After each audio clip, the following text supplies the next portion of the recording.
विरोधकांना चारी मुंड्या चित केलं म्हणून देवाभाऊ केसरी कुस्ती स्पर्धा, मंत्री गिरीश महाजनांचा मिश्किल टोला. विधानसभा निवडणुकीत देवेंद्र फडणवीस यांनी विरोधकांना चारी मुंड्या चित करून पराभूत करून विजय मिळवला म्हणून त्यांच्या नावाने देवाभाऊ केसरी कुस्ती स्पर्धेचं आयोजन करण्यात आल्याची माहिती भाजपचे नेते आणि मंत्री गिरीश महाजन यांनी दिली आहे. जळगाव जिल्ह्यातील जामनेर येथे 9 देशातील मल्लांचा समावेश असलेल्या कुस्तीचं आयोजन मंत्री गिरीश महाजन यांच्या वतीनं करण्यात आलं आहे.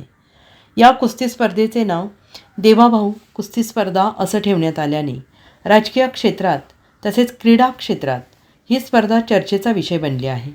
देवाभाऊ कुस्ती नामकरण करण्याबाबत मंत्री गिरीश महाजन यांनी स्पष्टीकरण देताना मंत्री गिरीश महाजन यांनी या नावामागील संकल्पना सांगितली आहे.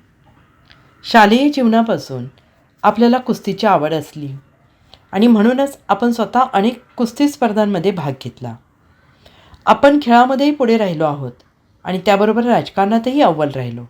स्पर्धेत मी 7व्या विजयी झालो आहे, किंबहुना अजूनही जमिनीला पाठ लागू दिली नसल्याचं सांगत मंत्री गिरीश महाजन यांनी तरुणांमध्ये खेळ भावना जोपासली जावी, त्यांनी शरीर तंदुरुस्तीसाठी प्रयत्न करायला हवेत, व्यसनांपासून तरुणांनी दूर राहावे यासाठी प्रेरणा मिळावी म्हणून आपण या कुस्ती स्पर्धेचं आयोजन केलं असल्याचं म्हटलं आहे. आजपर्यंत आपण अनेक स्पर्धा बघितल्या, मात्र जामनेर येथील करण्यात आलेलं आयोजन हे सुंदर दर्जाचं असल्याचं महाजन यांनी म्हटलेलं आहे. Bureau report, SBN Marathi, Jalgaon.